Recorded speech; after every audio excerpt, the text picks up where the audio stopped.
ごきげんよう、あすままです。コストコ購入品、アレンジやルーティンを交えてご紹介します。今週は2回に分けました。その前編です。チャンネル登録もお願いします。オレンジチキン 100g あたり215円で2567円です。ホットデリの新商品、メルマガ掲載品です。加工日は今日、消費期限は明日です。21個入っていました。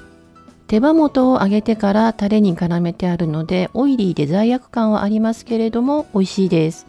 1本あたりは 118.8 キロカロリーです。オレンジの香りもしっかりあります。焦げかオレンジの皮なのかほろ苦さもありますが甘めな味なのでうちの子も喜んでたくさん食べました。セイボリーマドレーヌアソート1398円です。ベーカリーコーナーの新商品です。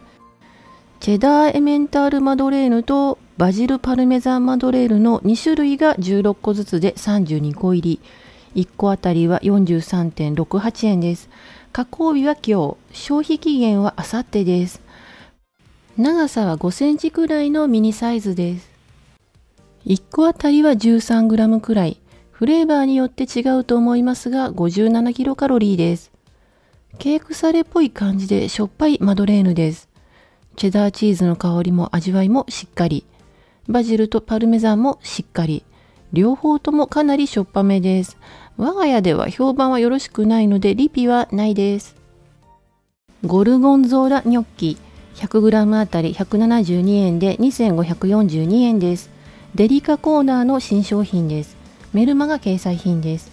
加工日は今日、消費期限は明後日です。このグリーンはそら豆でたくさん入っています。ブラジルナッツ現象のせいか下の方に枝豆がたくさん入っていました。食べる分だけを取り分けてから加熱しても良いと思いますがアルミトレーごと加熱しました。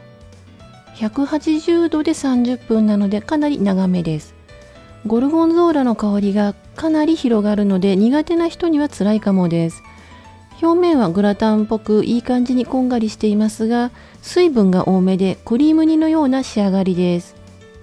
サワークリームのほんのりした酸味もあり、ニョッキ、そら豆、枝豆の食感もよく、モッツァレラがうまくまとめてくれています。私とパパは美味しいと思いましたが、娘は青カビチーズのイメージがよろしくないようで食べてくれませんでした。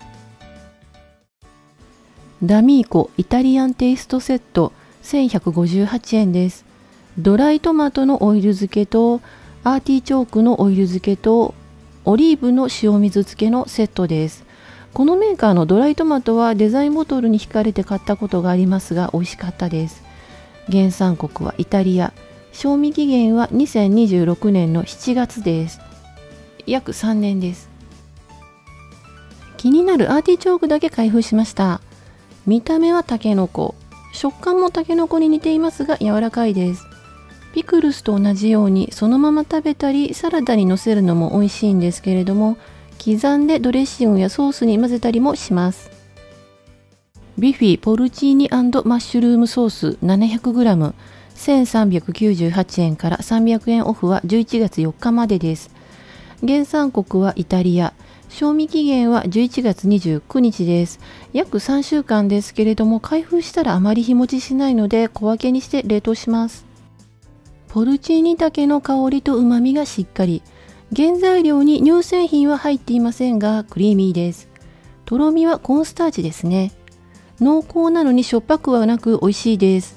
パスタソースも美味しいと思いますが今回はポテトサラダにしたりパプリカとアーティチョークを混ぜてからカナッペソースにして使ったりチキンと舞茸にかけてレンチンしてソース煮にもしました。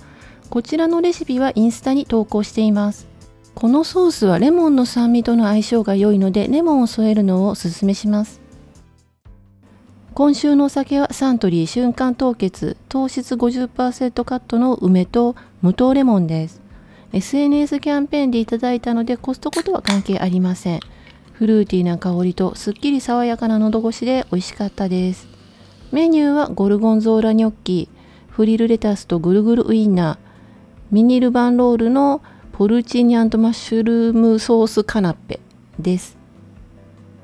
カナッペの作り方は後編でお伝えします。毎週金曜日にまとめ買いをしています。詳しいレビューは数回に分けて編集完了次第アップしていきます。チャンネル登録をお願いします。概要欄にご紹介しきれなかった購入品も含めた価格情報などを載せています。お買い物の参考になさってください。今回も最後まで見てくださりありがとうございました。